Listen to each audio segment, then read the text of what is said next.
jornalista extremamente experiente, participou de vários diálogos interreligiosos. Me corrija se eu estiver errado, vou deixar ela se apresentar. Vocês preferem subir aqui em cima, ficar aqui embaixo? Eu prefiro interagir com todos sem microfone. É que para filmagem a gente precisa do microfone, não poderia então ser? Alguém fique perto. Eita. Mas se a senhora ficar caminhando, fica difícil. Bom, pessoal. Vamos tentar ser, então. Um pouquinho menos do que ele falou, tá? Nós não pretendemos iniciar algo que acabe aqui, e muito menos que seja algo definitivo, né? Em primeiro lugar, eu vou procurar fazer uma apresentaçãozinha rápida e uma reverência, principalmente ao Cosmos, pela oportunidade de estarmos aqui conversando, né? Eu digo aos senhores que eu reverencio primeiro Zambi, Oxalá, Preta Velha Zimba do Congo, a todos os guias protetores, orixás encantados, aos 4 elementos, água, ar, fogo e terra, reverencio na matéria Zé Fernandino de Moraes, que nos teve como filhos porque foi o anunciador da Umbanda. Com isso, iniciamos então um bate-papo. É interessante que eu vou tentar fazer a minha fala em 2 parâmetros energéticos diferentes, né? Porque um é um parâmetro espiritual e o outro o material. Vamos começar pelo material. Umbanda, religião brasileira. Umbanda, religião cara do Brasil. Nossa, cara. Então, na parte material, que foi onde os primeiros fenômenos aconteceram, né? Porque não falamos em milagres, mas falamos em fenômenos que aconteceram desde a primeira casa ou tenda de Umbanda, assim chamado por Zé Fernandino de Moraes, para simplificar a existência deste local religioso, que foi a tenda Nossa Senhora da Piedade, onde, né, ele, sobre a égide direta do Caboclo das 7 Encruzilhadas, e também tendo sido preparado mediunicamente pelo Preto Velho, ele então materializou, né, este trabalho prático da Umbanda, com a similaridade pela época, primeiro decênio do século XX, com a peculiaridade de ter uma mesa, né, e pessoas à volta, né, e um altar, né, com as imagens católicas, primeiramente, por ser de origem católica, não só ele, mas todo o nosso país, na época, por tradição, e também as orações que ele utilizou foram orações que ele aprendeu ao longo do seu contato religioso, né, com a religião tradicional de sua casa. Porém, não temos como parar o cósmico. Não temos como fazê-lo se desviar do contato conosco, microcosmo, para podermos dizer, eu faço isto. Não, nós fazemos isso. Espiritualmente e materialmente. Por que eu começo pelo material? Porque as pessoas precisavam palpar, sentir, perceber, vibrar, diferenciar. E isto está na troca. No olhar aquele altar, posteriormente Congá ou Gongá, olhar aquele altar e ali sentir que está o sagrado. Ali perceber que existe algo diferente dentro daquela sala, né, onde Zé Fernandino de Moraes, com a permissão de sua família, anunciou a Umbanda, né? Nos deu essa primeira base. Então eu digo que a arqueologia da Umbanda está lá na tenda Nossa Senhora da Piedade, ou o que resta ainda dela. Essa é a arqueologia da Umbanda, muito recente.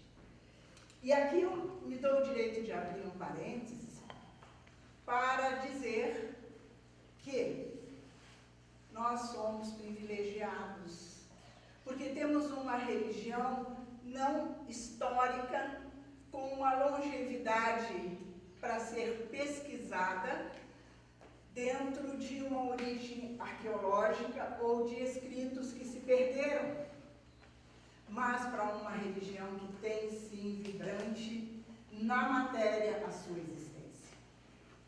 As pessoas familiares de Zé de Fernandino de Moraes permanecem e seus seguidores, muitos deles ainda estão encarnados. Então é uma religião viva, uma religião que não está na ancestralidade, a sua materialidade, né? A sua ancestralidade está no espiritual. E com isto, Umbanda nos traz a condição de preparo material para um contato espiritual. Esse contato espiritual, dentro de um determinado plano, no início uma cidade, né, cósmica, uma cidade astral, hoje um plano espiritual. Por quê? Porque foi na materialidade que este plano se fez necessário ampliar. Porque foi na materialidade, através dos médiuns, que se dedicaram, se interiorizaram, aceitaram e passaram a transmitir esses ensinamentos, que a Aruanda precisou de uma amplitude. Não somente vibracional, não somente ancestral, temos aí toda uma ancestralidade que preserva ao longo do tempo esta condição, mas do que de material a Umbanda se expandiu. Então, em cada canto, um pequeno terreiro, com capacidade de espaço físico, com o médium se preparando, conhecendo com facilidade toda uma questão ritualística que ele não está hoje aprendendo somente no terreiro, mas sim com toda a literatura e a cultura umbandista que vários literatos dedicados estão, então, em estudo constante. Como é que eu posso fazer isto? Como é que a Aruanda precisa estar embasada sobre nós, médiuns, com todas as nossas imperfeições? E como é que ela está embasada nisso? No nosso dinamismo. Se eu não for dinâmico o suficiente para descentralizar o que ela me envia, no sentido expansor, do que ela serviria? Para quê? Por que ela seria?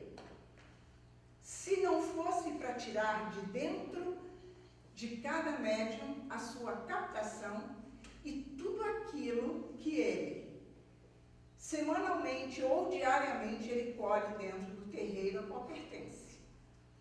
Que aqui nos cabe uma informação importante, que cada terreiro tem um nível vibracional de captação dessas energias, seja o septuário da Umbanda, as 7 linhas, ou sejam as linhas que hoje se estão cada vez mais fazendo presente nos terreiros, né?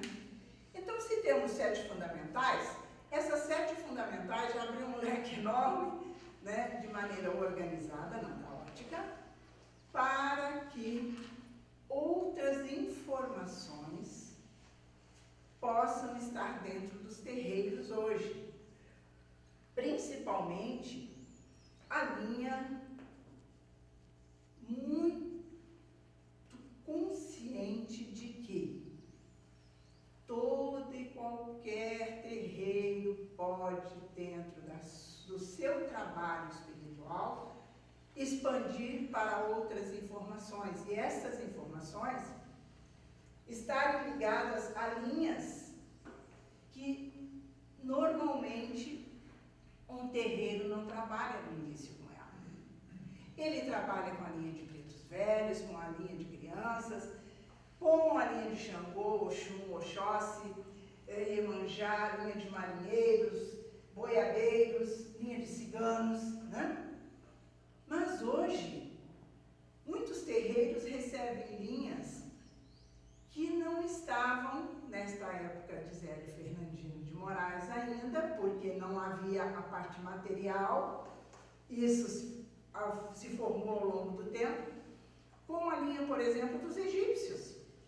E é um culto feito sobre essa base, com este ensinamento.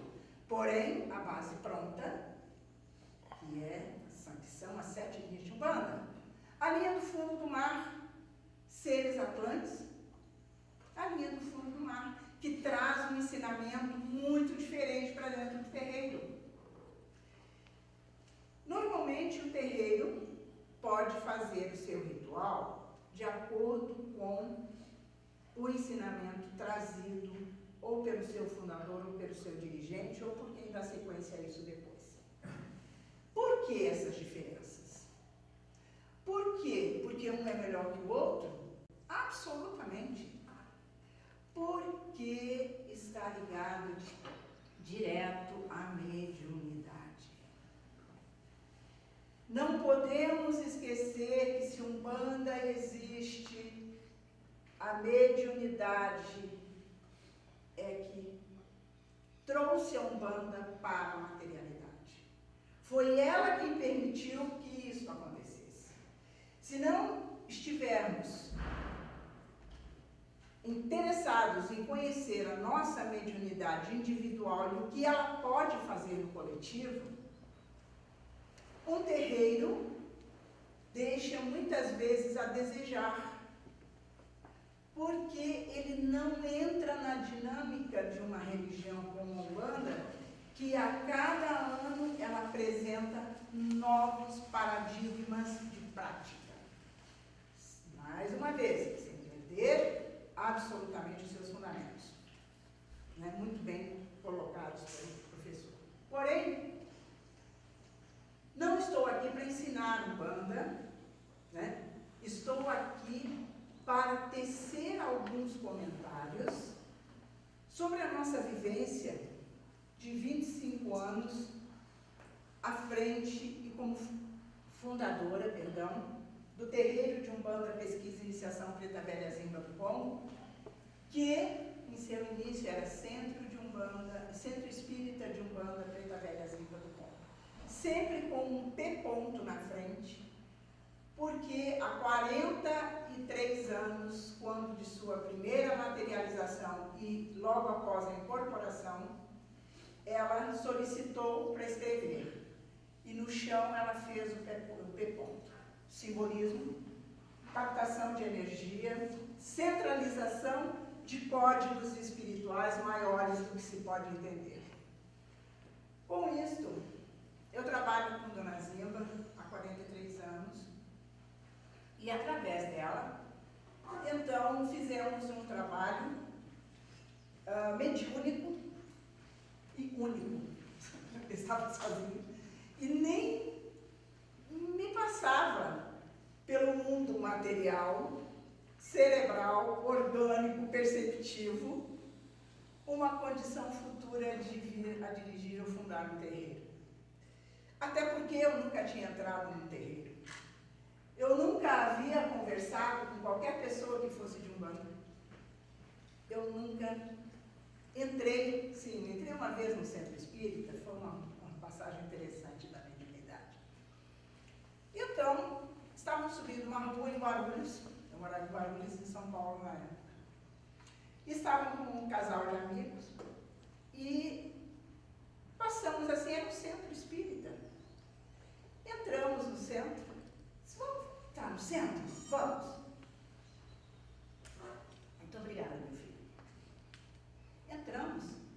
como sempre, eu sempre gostei de ser uma pessoa discreta. Sentamos lá no fundo, né? De coração aberto. Sempre pronta a aprender, a receber, né? E me concentrei, como faria numa igreja católica, numa igreja pentecostal, com todo respeito. Nisso, uma pessoa bate assim. Olhei, era um senhor de barba. Ele disse para mim, moça, porque eu não tinha 66 anos, tá? Moça, não se concentra. Sabe aquilo? Sim, senhor, pois não? Porque os espíritos estão toda à sua volta, não chega na mesa. E aí? E então, eu disse, senhor, me desculpe. Para um leigo, disse, meu Deus, estou cheio de espíritos. Só que eu nem questiono, entendeu? Eu acho que já havia este caminho feito aqui em Caxias do Sul. Porque eu nasci em Caxias do Sul em 10 de abril de 1951. E fui batizada num centro onde existe, ainda hoje aqui, que está hoje só como kardecista, que é fora da caridade, não há salvação. E este batismo se deu tanto com ensinamentos kardecistas, com 10 dias de nascido, porque o nome foi psicografado. E do outro lado havia uma senhora que era de Umbanda e tinha 7 linhas do outro lado da mesa. O mentor, ou o orientador, ou o professor, porque nós estamos sempre abaixo desses professores maravilhosos da Umbanda, né? E da Aruanda, psicografou Águeda como foi escrito, e a preta velha, Guiomar. Não sei se eu posso abrir um parênteses e dizer para vocês que esta Guiomar era uma das caboclas de raiz do mar. Né? E então, com esse ensinamento, ali, com 10 dias de nascido, eu fiquei sabendo que era Umbanda, que era o espiritismo kardecista como um todo, principalmente como um todo espiritual, que este para mim é importante, dali flui. E passei então a minha vida sem ter essas informações, tendo algumas posturas que deixavam, principalmente minha mãe, que era muito católica, preocupada, né? E isso foi passando até chegar a este dia em que eu estava gestando, com 4 meses de gestação do meu filho, e eu tive a materialização. Meus pais não interferiram neste caminho cerebral ou mental, porque eles não me esconderam exatamente tudo isso. Eu fiquei sabendo após a materialização de Preta Velha Zima do Conto. E ali, então, começaram curas. Eu, normalmente, tive logo depois a minha filha, que nesta época eu conheci o Dr. Hugo. Dr. Hugo me veio trazido da matéria, por isso começo sempre pela matéria. Dr. Hugo veio trazido por um ex-professor de educação física, que nunca havíamos trocado impressões sobre isso. Minha impressão era jogar bola, queimada. Isso acho que nem existe mais hoje, porque está tudo no tablet, né? E então, não, isso não tem crítica, ao contrário, eu acho ótimo. Então, com isto, eu gestando a Tatiana, e essa criança estava marcado o nascimento até 15 de maio, no máximo, né? Ou 13 de maio seria a data. Porém, ultrapassou. E aí, o meu pai, em memória, me disse, minha filha, ele sendo médico, hematologista posteriormente, se dedicou aos cuidados, ao estudo da parte sanguínea, da nossa parte sanguínea, né? Disse, minha filha, por que você não procura um médico? Olhei para ele nunca tinha me sugerido nada semelhante. Ele era uma pessoa muito tranquila, muito observadora, um homem com uma inteligência, não por ser meu pai, mas eu o admiro, é um ícone. eu disse, um médium, papai. E nesse espaço de tempo, a minha mãe, já também em memória hoje, já havia ido a São Paulo, né, em Guarulhos, para eu abrir meu apartamento e tudo, porque ninguém sabia mais quando nascia criança, apesar de que o médico material, né, disse, não, está pequeno, mas está perfeito, ele passou. E então ela estava cuidando lá do meu apartamento uns dias e meu pai me deu essa ideia.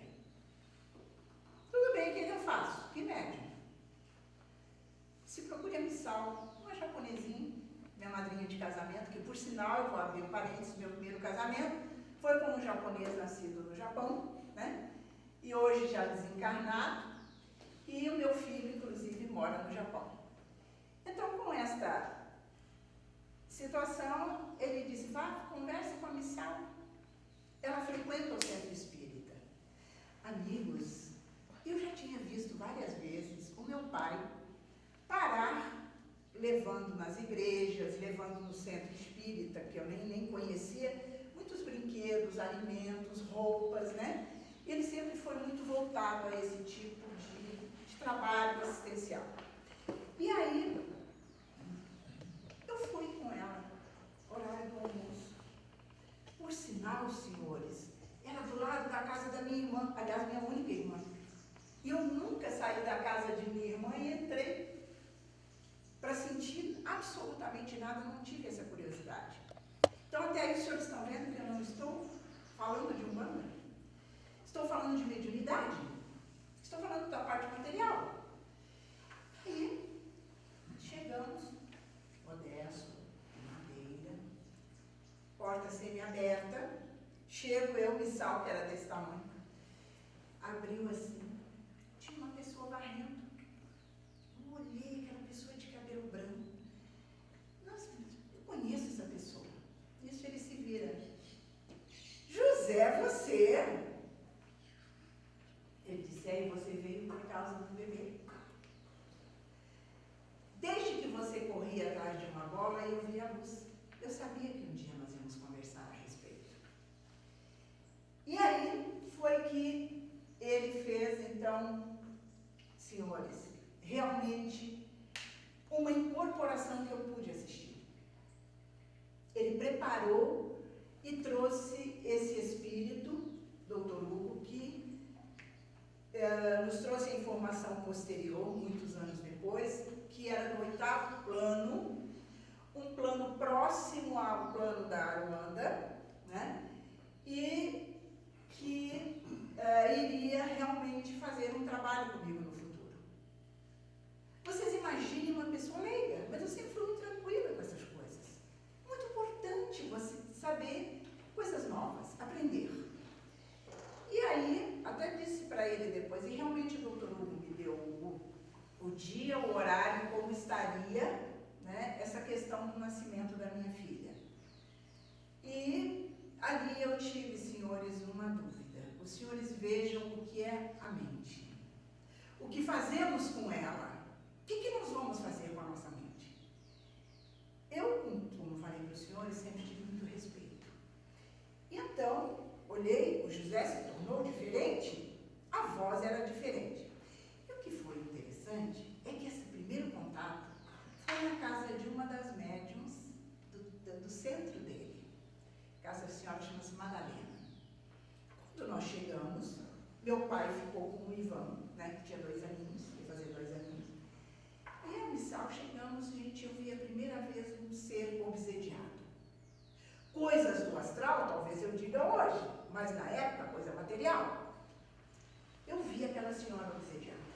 Não conhecia. Nunca tinha visto e nada lido a respeito. Literatura, a minha literatura era outra. E então, um rapaz, um jovem, cuja esposa estava hospitalizada no Hospital de São Paulo, isso eu estou falando de Moarama, Paraná. E havia tido bebê, e ele frequentava o centro, então ele queria que o Dr. Hugo desse o nome para o seu filho. Então foi esse quadro que eu encontrei. Eu estou falando de material, mediunidade. Encontrei este quadro. quando o doutor Hugo chegou, mudou assim, eu senti. Eu senti o bebê ficar muito duro na barriga. Senti até uma certa falta de ar. Mas não por medo, nada, sempre fui tranquila. Aí ele foi primeiro neste rapaz, e a senhora se debatia, e o esposo dela ali, e a Madalena, que estava habituada, fazia suas mentalizações, harmonizações, e mandava energia, tudo que hoje se faz naturalmente. Aí ele sugeriu 3 nomes. Vejam o que é a sabedoria de um espírito. Ele não se sentiu em condições de interferir tanto na escolha dos pais. Aí estava o ensinamento, que eu fui perceber muito tempo depois. E então, ele sugeriu 3 nomes. E pediu que ele levasse ao hospital e mostrasse, colocasse a apreciação da uma esposa. Ele agradeceu e foi embora. Aí o doutor Hugo se virou para a obsediada, que estava no estado, senhores, terrível. Isso tem 42 anos. E ele, então, firmou as mãos do médium. Eu tive a impressão de ver sair luzes dali. Hoje eu sei que eram. Mas na época não. Só observava com tranquilidade. E ela foi acalmando, acalmando, acalmando, até o marido deitar no sofá. Ótimo. Aí ele se virou para mim e disse: não se concentra. Pense em festas, em coisas alegres, flores, mas não se concentre. E eu neném duro na barriga, a criança estava ali. Aí ele baixou a cabeça do médium, e colocou 2 dedos no chute do bebê. Esperou um pouquinho, novamente. Então foram 3 comunicados e parou. Então, ele me disse que de Flores Bela, para quem estava acostumado com ele, logo percebeu que seria uma menina. Flores Bela, ela vai nascer cianótica, quer dizer, com falta de oxigenação, e com já os caracteres mais escuros, né, na pele, por causa da falta de oxigenação. Tem 4 circulares de cordão em volta do pescoço, um embaixo do braço esquerdo. Porém, o médico que vai fazer este parto nasceu para ser médico. Realmente nasceu, doutor André, nasceu para ser médico mesmo. E então será uma noite de muita tempestade em Umuarama. E Umuarama, senhores, se você olhava, era uma cidade muito pequena na época ainda, você olhava, você via o horizonte. Até aí tudo bem, eu estou ouvindo. Aí ele disse: no dia 21 de junho, às 20h25 da noite. Aquilo passou rápido, passou assim a dúvida. Meu Deus, eu sabia data da minha última menstruação, foi dia 6 de agosto. Como é que eu ia ter um filho 21 de junho? De parto normal ainda. Mas tudo bem, isso passou rápido. É o que eu quero falar para vocês sobre a dúvida. Mas tudo bem, terminou e tudo passou. O tempo foi passando, criança normal, certinho. 21 de junho. Era frio em Umuarama, porque vocês sabem que o Paraná é bastante frio. Mas o céu estava azul, só de céu de brigadeiro azul, apesar do frio. E aí, justamente, a missal passou na casa de minha mãe, que já havia de novo ido para lá, para cuidar um pouco do meu apartamento, abrir, que ninguém sabia mudar, seu neném. Aí, ela disse: vamos buscar ele, da filha dela. Eu fui com ela no colégio São José buscar ele. Aí ela olhou para mim e disse: é a primeira vez que eu vejo o doutor Hugo falhar, mas ele não é Deus, ele é um espírito. Porque você não tem sinal de parto. E eu já tinha tido uma criança, eu sabia o que acontecia nesse dia. Eu tive de parto normal os 2. E então, eu falei: tudo bem. E cheguei em casa, almocei com meu pai, volta, tudo mais, e tudo à tarde fui para casa de uma senhora, esposa de um médico psiquiatra lá de Umuarama na época, e conversando. Almoçamos, fizemos toda a nossa função, o chazinho e tal. 18 horas. Começou um vendaval. Você olhava o horizonte assim, tinha a impressão que tinha fogo. E trovões, raios. Eu disse, Leia, tenho que ir para casa, meu pai vai deixar sair amanhã às 5 horas da manhã, buscar a mamãe. Saímos. A minha batinha voava para todo lado, porque era um vendaval, era uma coisa horrível. Chegamos na nossa casa, nas casas de meus pais, papai vendo televisão, disse, papai, desliga, olha. Ele disse, não tem problema. Fui fazer um omelete para nós, eu tive a primeira cólica. Não era contração. Papai, estou com cólica. Aí pegou o pentinho, me deu meio vidro. Se der cólica ao bebê. Tudo bem. Não deu outra. Fomos para o hospital debaixo de um temporal. Cheguei lá, o Dr. Cantarelli disse para mim, mesa, quer descansar, quer quarto? Eu disse, não, eu quero andar, eu tenho que ter filho. E aí, botei os lençóis no meio das pernas e fiquei no corredor. 20 horas eu disse, Dr. Cantarelli, está na hora. Fui para a mesa, me deitei, 20 e 25 ela nasceu, cianótico, 4 circulares de cordão no pescoço, um embaixo do braço esquerdo, eu vi ainda o Dr. Cantarelli colocar na boca, para conseguir chegar ao balão de oxigênio, e só fui acordar depois, às 11 e pouco da noite, a placenta ficou colada e tudo mais. E aí, eu fiquei com dor na consciência, senhores. Consciência é muito importante para um bandista. O professor colocou agora há pouco. Eu vi que ele estava colocando. Consciência. Pedi, então, a gentileza ao José, se podia falar de novo com aquele espírito. Claro, fomos para a casa da Madalena de novo. Estou procurando resumir o máximo. Chegamos na casa da Madalena, veio o doutor Hugo. E eu cheguei na frente dele, eu queria pedir desculpas. E aí ele disse, não precisa vir pedir desculpas. Eu não tinha aberto a boca. Porque não havia necessidade de trocarmos algumas informações naquele período. A informação importante agora.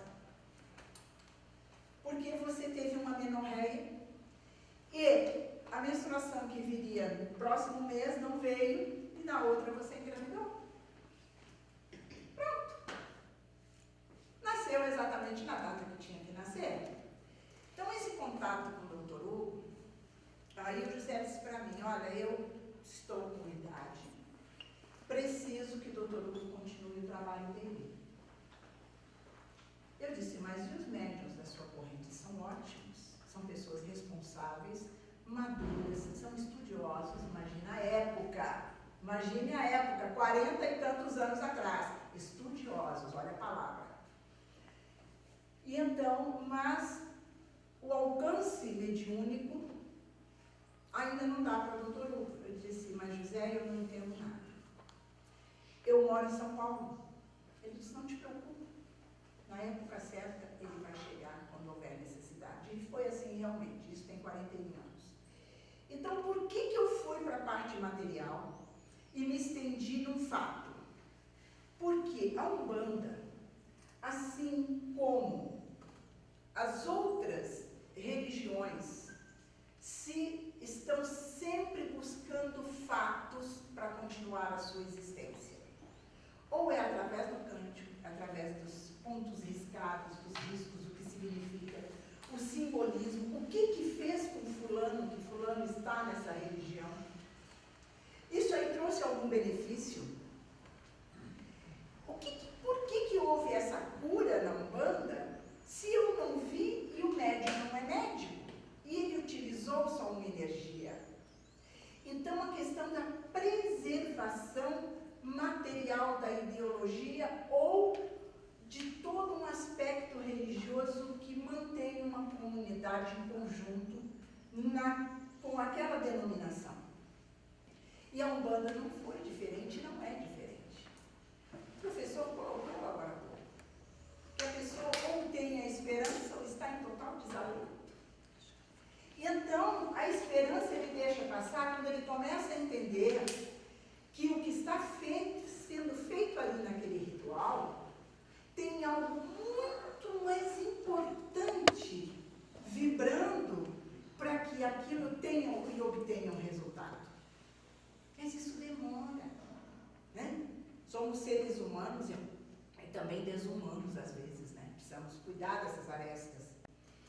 E então, com isto, muitas pessoas que após todo o trabalho mediúnico que fiz em hospitais, tratando pessoas em coma, tá? Eu recebi a ordem do astral para fundar o terreiro. Sem nunca ter pisado no terreiro do Santa. Mas, quem quer alguma coisa, procura. E eu sempre fui de fazer isso, como pessoa, esse é meu temperamento. Peguei a lista telefônica, que eu acho que os novos aí nem sabem que isso existia um dia, né? Você está arcaico. E então, olhei ali e vi em Porto Alegre, Conselho Estadual da Umbanda e dos Cultos Afros Brasileiros.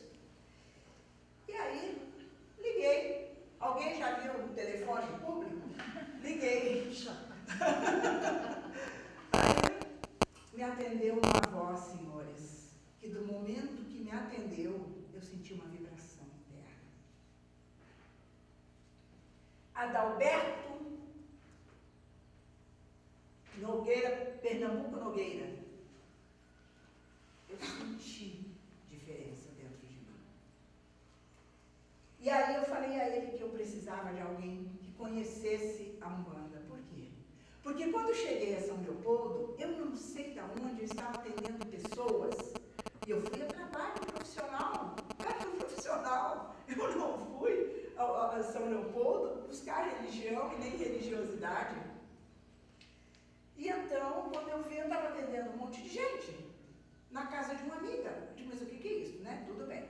Aí, quando deu essa informação, eu cheguei até o Pai Pernambuco. No outro dia, fui para lá, no centro de Porto Alegre, cheguei. Quando olhei Pai Pernambuco, eu vi uma luz envolvendo aquele homem. Me sentei, começamos a conversar, descemos, fomos almoçar junto, passamos a tarde toda. Ele disse a mim assim, abra o seu terreiro. A sua Umbanda vai trazer escola. Abra o seu terreiro, que a mediunidade foi preparada para isso. Com muita seriedade, muita humildade, uma pessoa grande e memória hoje, infelizmente. Já preparando para fazer abrir o terreiro. Senhores, eu tinha uma imagem. E depois eu vou falar sobre elas, importantíssimo, que essa foi a imagem porque ela já estava comigo há mais de 35 anos. E então, eu não satisfeita, eu pedi ao Pai Pernambuco a gentileza que reunissem para mim líderes umbandistas, que fossem líderes africanistas, né, da nação dos orixás, que ele reunisse pessoas abalizadas para me testar. Porque eu não poderia, a partir daquele momento, assumir pessoas, mediunidade de pessoas, se eu não estivesse em condições para fazer isso.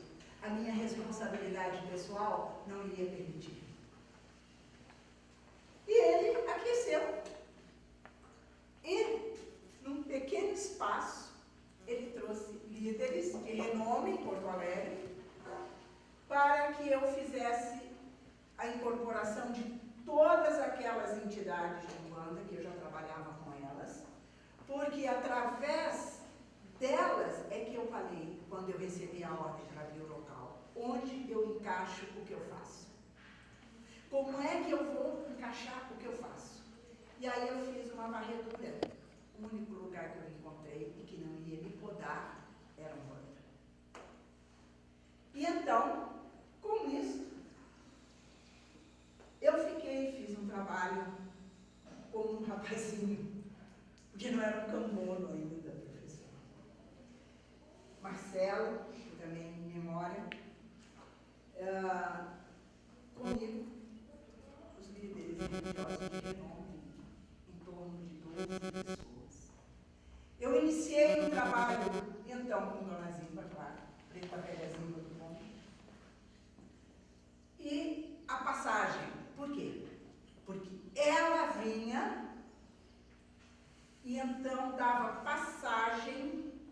entidade que fosse para me atender especificamente.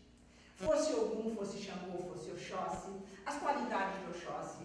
Oxóssi através de seu arranca-toco, seu pena branca, né? O Birajara peito de aço, né? Ou se fosse com a linha das crianças, ou mesmo com o mentor, com o Dr. Humberto, né?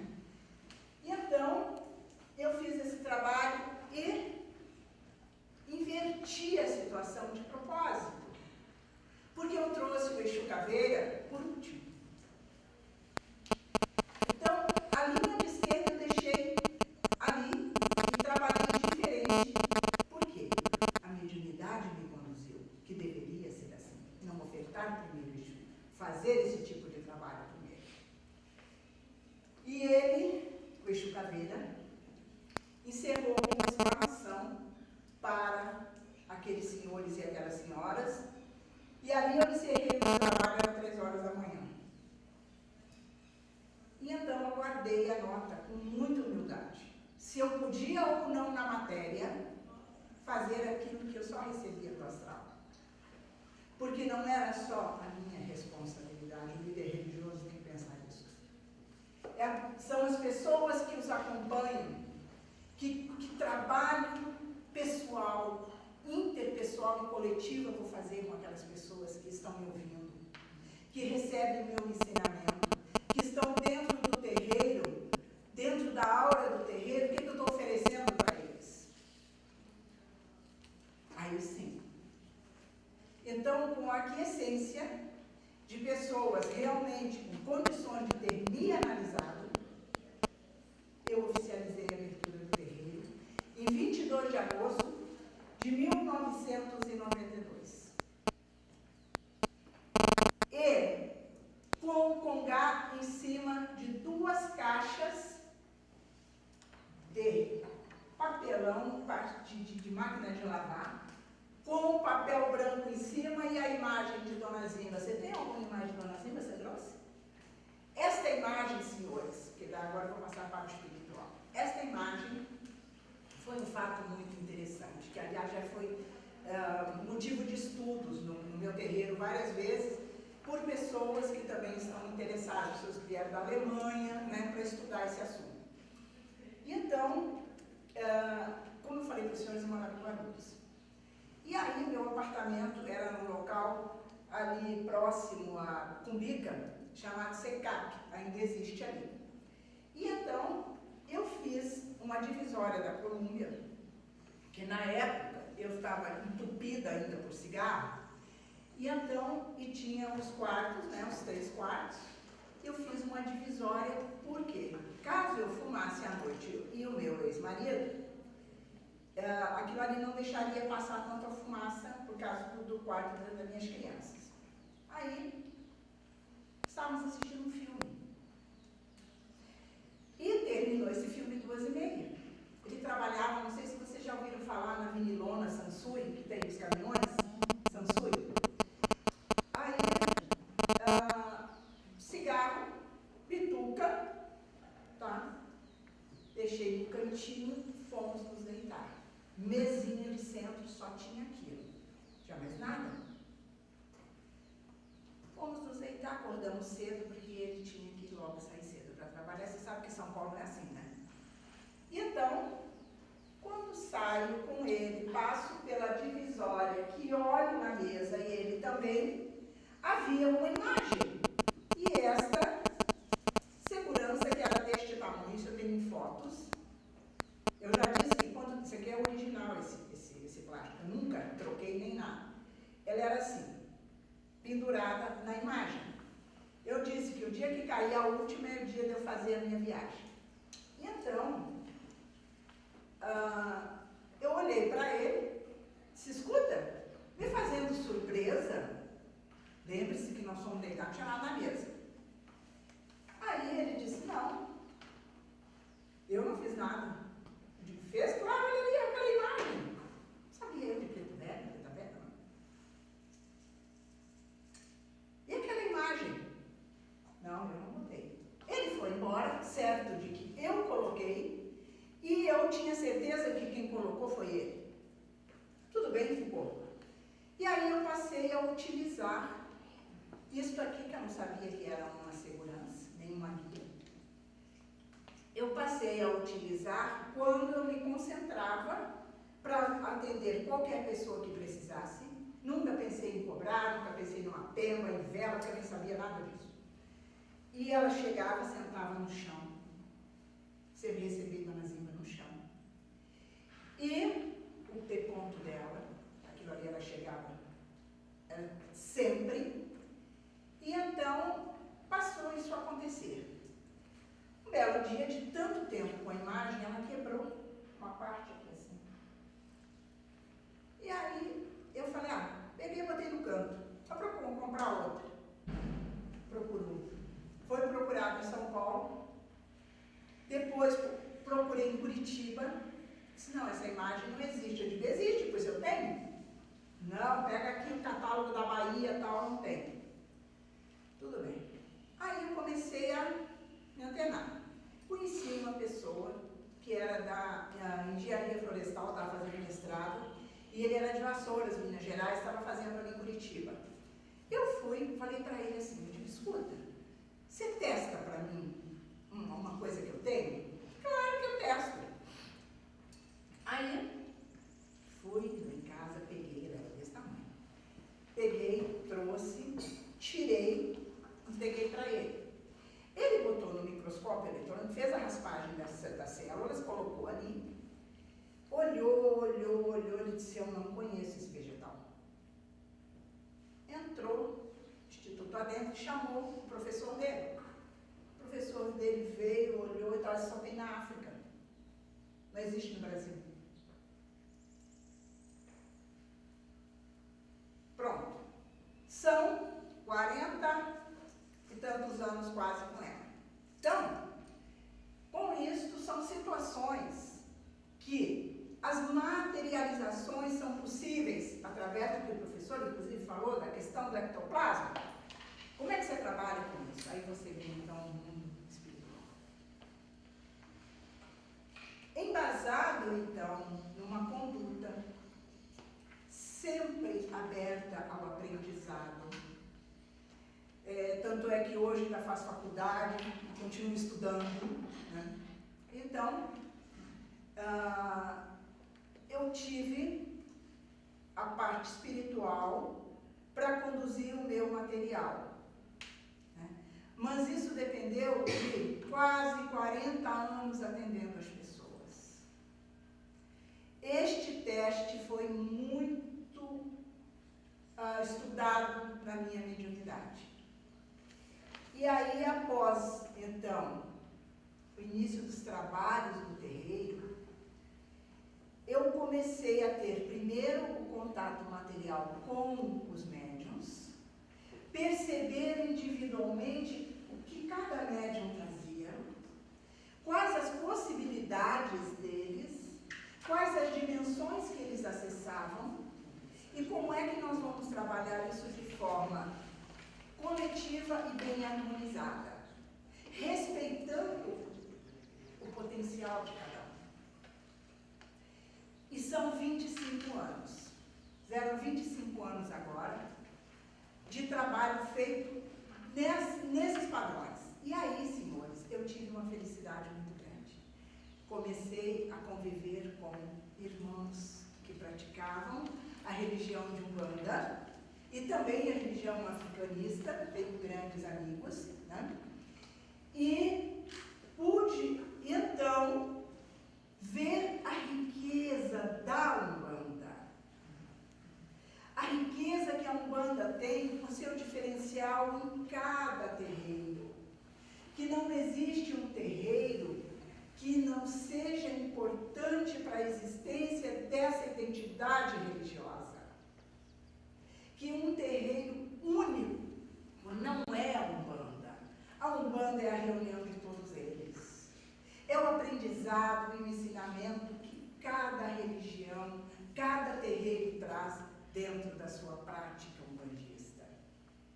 E hoje, o ensinamento cultural que tem, né, através da literatura, através da rede, né, e a possibilidade de, como umbandistas, estarmos conectados a uma espiritualidade já muito bem estudada e estruturada, porque ela vem através dos tempos. E trazer para a Umbanda a sua condição de ética, de boa vizinhança e principalmente de aprendizado. No Conselho Mundial de Igrejas, uma pessoa levantou e disse para mim: mãe Águida, eu quero dizer à senhora uma coisa. A senhora não trouxe o seu ritual para cá. A senhora trouxe para nós uma fala sobre Umbanda. A mesma coisa no painel central que eu fiz de espiritualidade pura. Por quê? Porque eu sou, senhores, mais uma condição para mim mesma de desenvolver os meus aspectos culturais, religiosos e também filosóficos através deste ensinamento da Umbanda. Através da força espiritual que, depois da prática, olha, senhores, eu percebi que realmente eu cresci como pessoa. Que me abriu as portas da serenidade. Abriu as portas para que eu tivesse que me posicionar como o meu médium, para exigir sim dele, que ele se cuidasse, se orientasse, mudasse a sua alimentação, para que, assim como eu deixei de fumar, faz 20 anos, para que ele pudesse também ampliar cada vez mais as próprias potencialidades mediúnicas. O quanto é importante ele conhecer um sistema endócrino, para saber como é que está funcionando essa glândula pineal no meu cérebro. Como é que o cérebro vibra no momento de uma incorporação? Qual é a dimensão que eu atinjo? Será que é só e tão somente a egrégora do terreiro? E essas diferenças, principalmente, que nos fazem crescer. E então, Umbanda é prática, Umbanda é teoria e, principalmente, ela tem toda uma filosofia a ser estudada, porque ela não está fechada. Ela pode ser questionada e deve. E toda e qualquer crítica deve ser, sim, uma crítica construtiva. E não se esquecer que hoje pessoas têm acesso a informações que eu não tive, através de escolas, através do seu próprio líder religioso em sua casa, através de literaturas. Ele estuda sobre Iemanjá, ele estuda sobre o Xum, ele estuda sobre o Nanã, ele estuda sobre o Baluaê, pode estudar. E então há uma acoplagem da cultura através do médium para que ele tenha então uma amplitude maior no mundo espiritual, principalmente aquele diretamente responsável por ser a espiritualidade de fé, humildade e culto.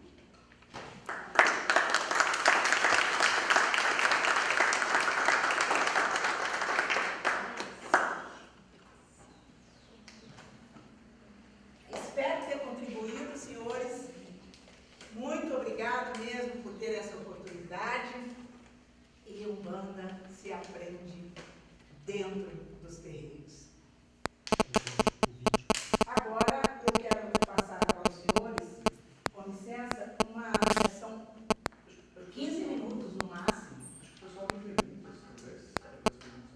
Eu acho que logo em seguida, porque vai dar uma, se você não se incomoda. A Unicinos me solicitou, eu fazia para fazer um estudo dentro do terreiro, numa sessão. Claro, meu terreiro está sempre aberto.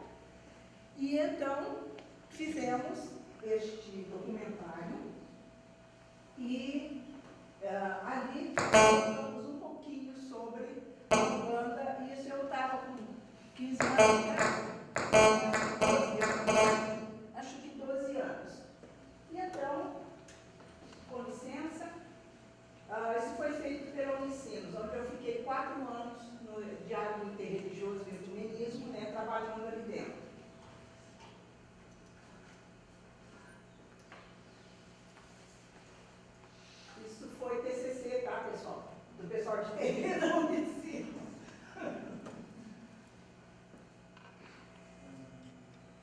É de um... Noêmia, Evanilze, Paulo. Certo. E o cacique é o Ais. Cacique é lá. Muito obrigada aos seus filhos.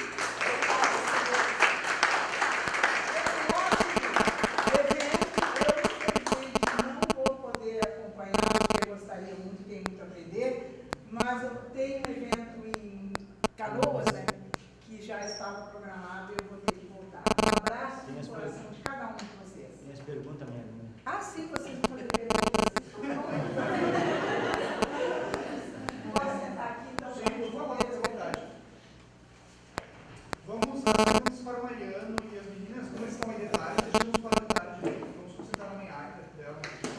Agora, pode ser o microfone agora? Pode. Oi. Oi. Agora sim. Perguntas? Rafael, aqui. Olá, meu nome é Rafael. Eu queria primeiro agradecer que vocês tenham vindo aqui. Eu acho muito bonito a presença de vocês no evento promovido pela Sociedade Teosófica, uma coisa assim que poderia ver mais. E muito bonita a presença marcante também, que vieram todos, né, os médios, então muito bonita a apresentação. Eu queria perguntar de um detalhe que você falou no início, que eu fiquei um pouco curioso do pouquinho que eu sei sobre o humano, nunca tinha ouvido falar, que é dessa a linha do fundo do mar, que eu nunca tinha ouvido falar e que me inquietou um pouco, e aí eu não sei se é permitido falar muita coisa sobre isso, mas se pudesse comentar um pouquinho mais, eu deixo a questionamento. Obrigado. Alguém mais sobre o fundo do mar? Senhores, senhores, é o seguinte, ó, a linha do fundo do mar, como as linhas que recebi a posteriori, foi o seguinte: há 20 anos atrás, entrou um médium na minha casa, que isso é característica mediúnica. E o rapaz, quando ele começou, então, entrou na corrente, eu comecei a perceber, eu sentia uma vibração do mar, né? Mas eu não conseguia encaixar no Ogum Beira-Mar. Eu disse, não importa, é que ele quer aprender alguma coisa sobre a religião, e aí, com o tempo, ele vai apresentar realmente isso. E fui, porque eu não sou nunca apressada.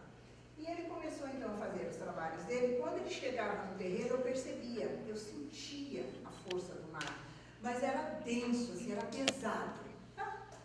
Uma noite, ele já devia ter uns 4 meses de corrente, mais ou menos, e estava assim, uns 32 graus, o calor. No local, meu terreiro na época era de madeira, então estava muito quente. E ele chegou, eu senti que aquilo esfriou, sabe? Esfriou, eu digo, mas como? E aí, eu me concentrei e coloquei em posição para trabalhar a mediunidade dele. Ah, não deu outra. O ser veio, tomou conta, gelou tudo aquilo e se apresentou como Néfros, que viria trazer dos mares bálticos um trabalho de Umbanda a partir daquele momento, na Umbanda, a partir daquele momento no nosso terreiro. Sem uma literatura, sem um aprendizado, mas como eu falei para vocês, a maneira com que a mediunidade aconteceu no meu caso específico. E, com isto, passei e aquele gelo, ele gela, você pode estar com calor que gela realmente. Então, intuitivamente, eu passei a fazer essa sessão somente ela. Porque eu tenho também um hábito, senhores, é de não misturar as linhas das sessões. Se é linha de preto velho, é só preto velho. Se é linha de caboclo de pena, é só caboclo de pena. Se é linha de Xangô, é só Xangô. Então, eu não misturo, esse é meu hábito. Com a linha do fundo do mar, isso foi mais sério ainda, porque mudava totalmente.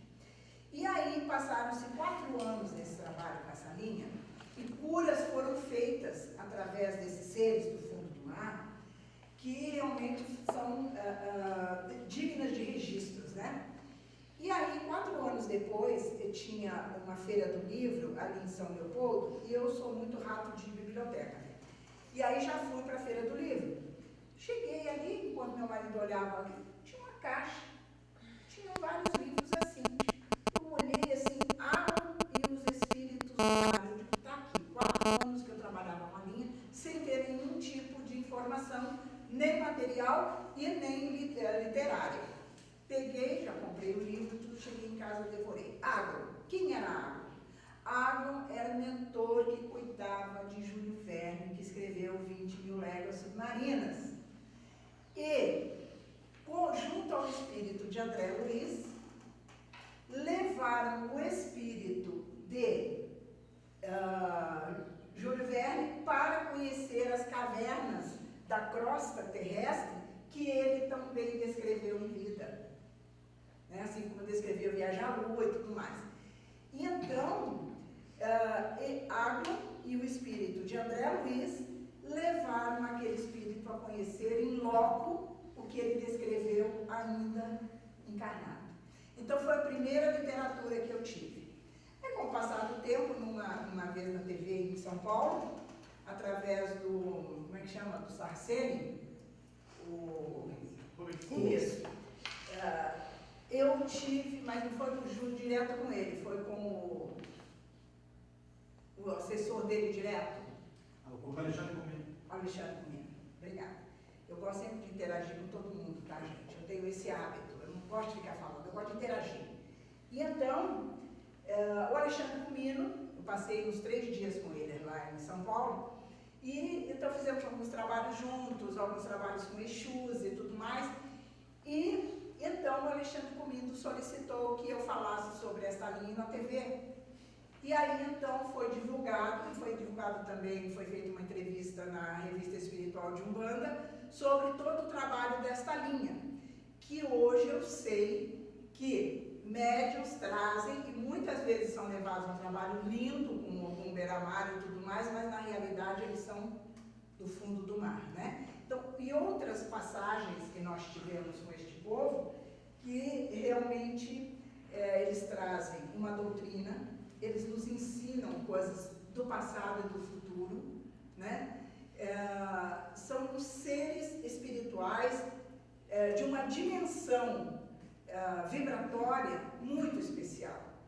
Então, sobre a linha do fundo do mar especificamente, sinteticamente é o que eu tenho a te dizer. E sei que em alguns terreiros, alguns médiuns já apresentam. Quando inicia-se um trabalho, por exemplo, com Iemanjá ou marinheiros, né? Ele toma uma forma diferente.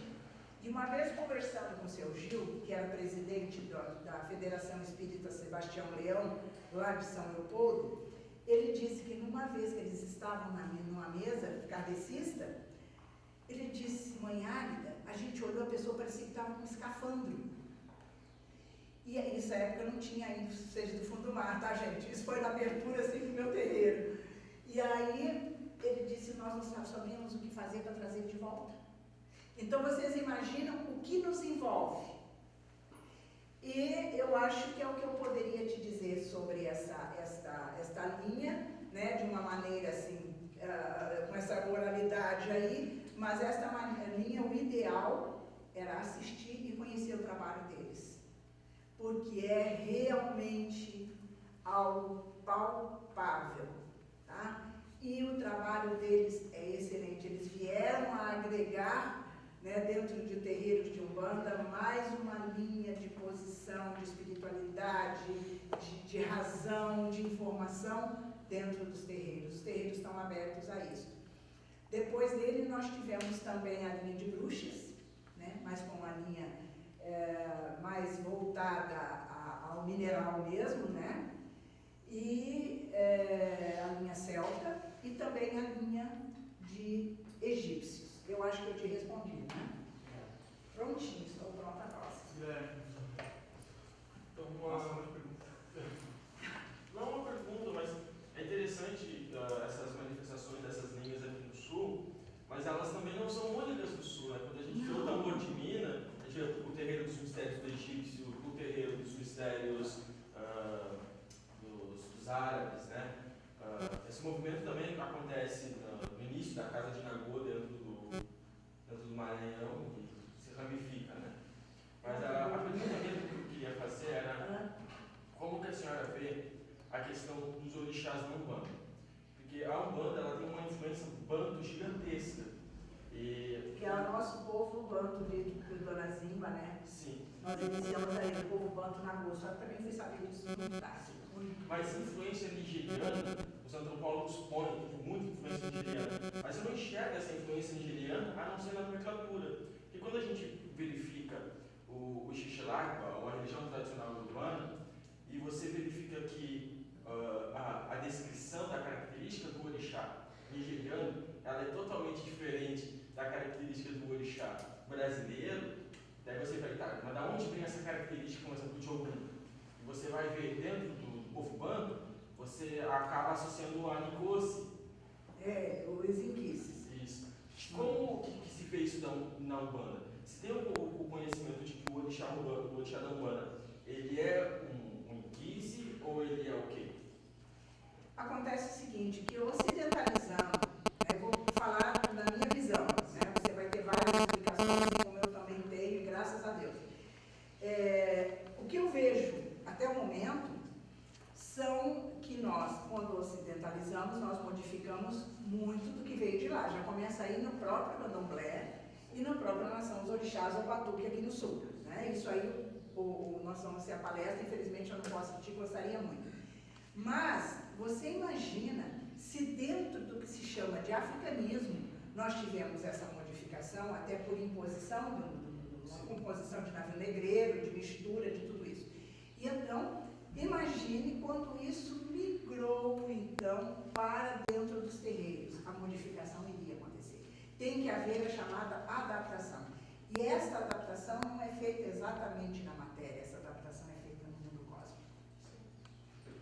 Respondeu? Sim. Pronto? Próximo. Bem, eu queria agradecer a sua explanação, foi muito boa. E também, pelo que eu senti, a senhora consegue fazer com que os médiuns estudem, coisa que eu não consegui. Os médiuns com os quais eu trabalhava, teve um centro que ficou sob minha responsabilidade, e eu queria fazer dali um centro de cura. Aí, era desse tamanho, mais ou menos, era isso aqui, né? Aí eu falei, vamos lá. Eu já trabalhei com magia aplicada. Então, olha, eu vou distribuir meia dúzia de isqueiros no chão, separar os médiuns por afinidade astrológica, que eu tenho uma certa noção básica de astrologia, e 72 horas de preceito. Não ficou um. Bem, para vocês entenderem o que é preceito, não comer carne 72 horas antes, porque demora 72 horas para fazer a digestão. Não ingerir bebida alcoólica. Se transar, não pode gozar, não pode desperdiçar energia. E aprender a concentrar naquilo que está fazendo. Não ficou um. Por quê? O problema que eu vejo dos médiuns, adoram, sabe, encher 500 guias aqui, que eu recebo não sei quantas entidades, o ego vai assim, sabe? E eles não querem estudar. Porque eles acham que se entrar o racional, para o inconsciente. Não tem nada a ver uma coisa com a outra. Eu vou lhe dar um exemplo. Eu tenho 61 anos. Um grande amigo meu, ele está com 55 anos, ele é pai de santo, ele recebe entidades há pouco tempo, começou a receber aos 5 anos de idade.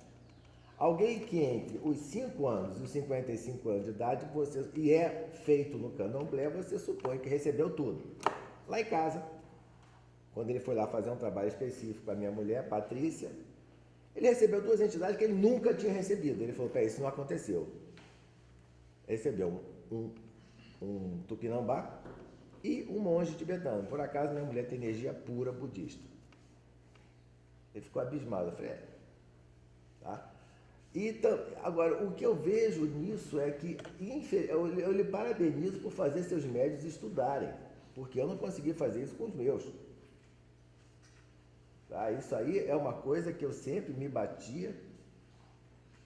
Tá? E outra coisa que é bom que vocês saibam, e ela, digamos assim, não vai me deixar mentir sozinho. Jung falou que livre-arbítrio é fazer de bom grado aquilo que a gente tem que fazer. E tem um ponto de Umbanda que diz: filho de Umbanda não tem querer. Mãe Teresa, que foi desse centro que eu fiquei 10 anos como cambona e como assistência até hoje, tem mais de 30 anos que eu vou nesse centro. Mãe Teresa, ela tinha tudo para ser de Umbanda. Ela era órfã, foi criada num convento de freiras. Sabe lá, aos 14 anos, como todos nós, pela dor, chegou no Umbanda. Não queria. Imagina alguém criado de 0 aos 14 num convento de freira. Não vai querer ser de Umbanda nunca. Em Brasília, e ela começou aqui em Porto Alegre. Fui para Brasília por alguns outros motivos e ela tinha um filho que fez ela chegar no Umbanda, e lá em Brasília tem um shopping, o primeiro de Brasília, chamado Conjunto Nacional.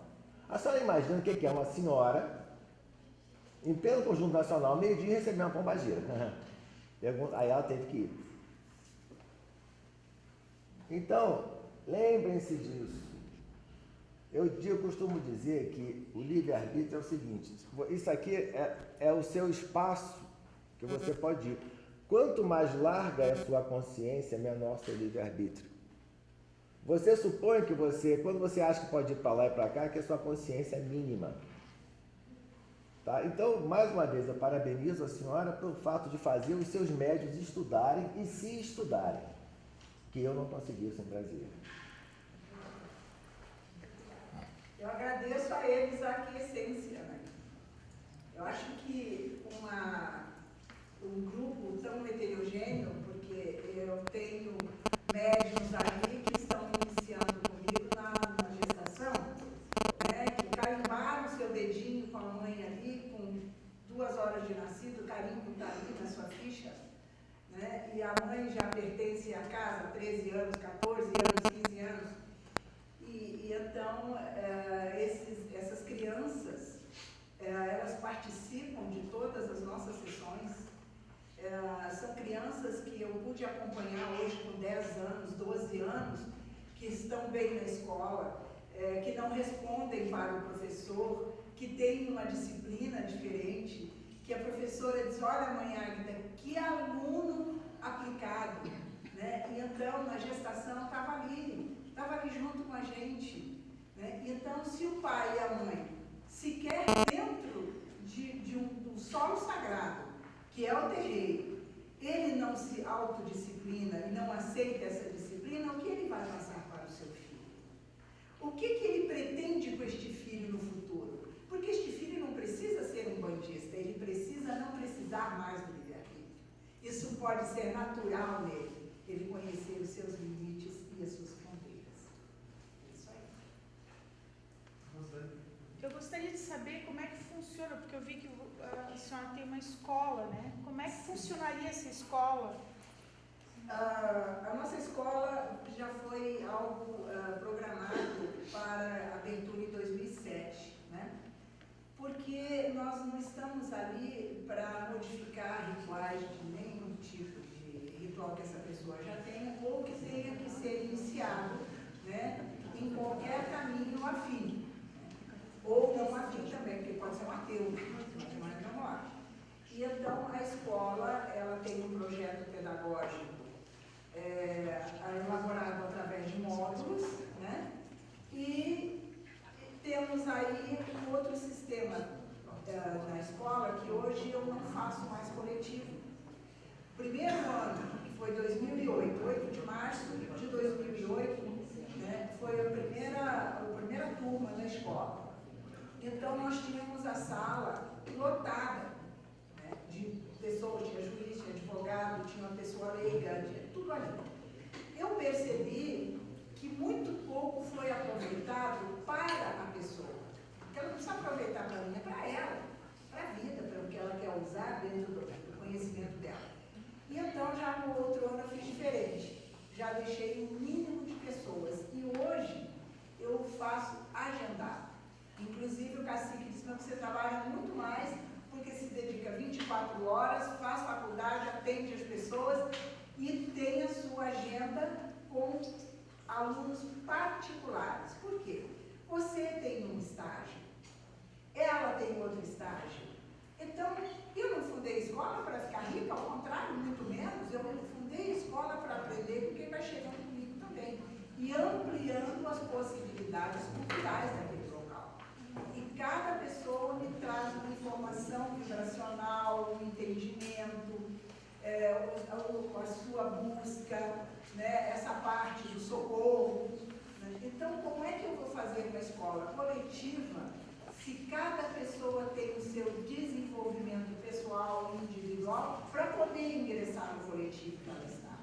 Então, essa é a minha filosofia hoje na escola. Eu faço o agendado, meus alunos são particulares, aluno comigo, direto, mas seguindo o projeto pedagógico que é através de módulos. Muito obrigada. Pessoal, agradeço imensamente, nós temos bastante horário. Maiaca, em nome da Sociedade Filosófica, em nome da Ladeixa, Muito obrigada por vocês terem me ouvido e ter tido essa paciência.